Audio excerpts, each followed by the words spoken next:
தொகைநிலை தொடர் பத்தி இந்த வீடியோல நம்ம பார்க்க போறோம். தொகைநிலை தொடர் அப்படின்னா ஏதோ ஒரு சொல்லோ அல்லது உருவோ மறைந்து நின்று நமக்கு பொருள் தரும். அது தொகையா இருக்கு.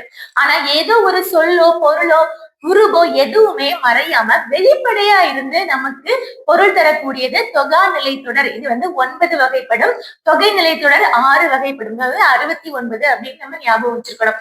இப்ப இந்த 9 தொகாநிலை தொடர்ல 5 தொகாநிலை தொடர் நம்ம பார்க்கலாம். ஃபர்ஸ்ட் ஒன் எழுவாய் தொடர், விழித்தொடர், வினைமுற்று தொடர், பெயரச்ச தொடர், வினையச்ச தொடர். இது எல்லாமே நமக்கு தெரியும். பெயரச்சம்னா என்ன, வினையச்சம்னா என்ன, வினைமுற்றுனா என்ன அப்படின்னு நம்ம படிச்சாச்சு.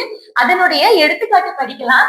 இங்க பாருங்க, மல்லிகை மலர்ந்தது. மல்லிகை அப்படிங்கிறது எழுவாய், இது பயனிலை.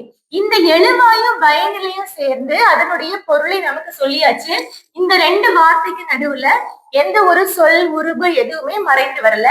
எழுவாய் தான் பொருளுக்கு பொருத்தமா இருக்கு. அப்ப மல்லிகை மலர்ந்தது, இது எழுவாய் தொடர். அடுத்து முதல்ல என்ன இருக்கு பாருங்க, நண்பா படி, நண்பா அப்படின்னு விழிக்கிறாங்க. அப்ப இது விழித்தொடர். நண்பா முதல் வார்த்தை நம்ம பார்த்தாலே போதும். அடுத்து சென்றனர், போயிட்டாங்க. சென்டென்ஸ் முடிஞ்சது, முற்று பெற்றது. அப்ப வினை முற்று. அப்ப இது வினைமுற்று தொடர். ஆனா இங்க பாருங்க, வரைந்த, ஏதோ ஒண்ணு சொல்ல காத்திருக்கு. அடுத்து என்ன வருது பார்க்கலாம், ஓவியம்.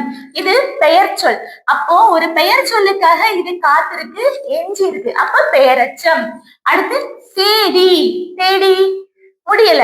அடுத்து என்ன வருது, பார்த்தான். பார்த்தான் வினைச்சொல்.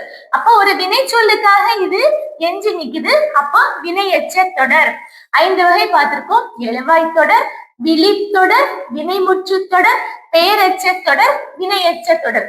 அடுத்து 4 வகைகள் இருக்கு. அடுத்த வீடியோல பார்க்கலாம்.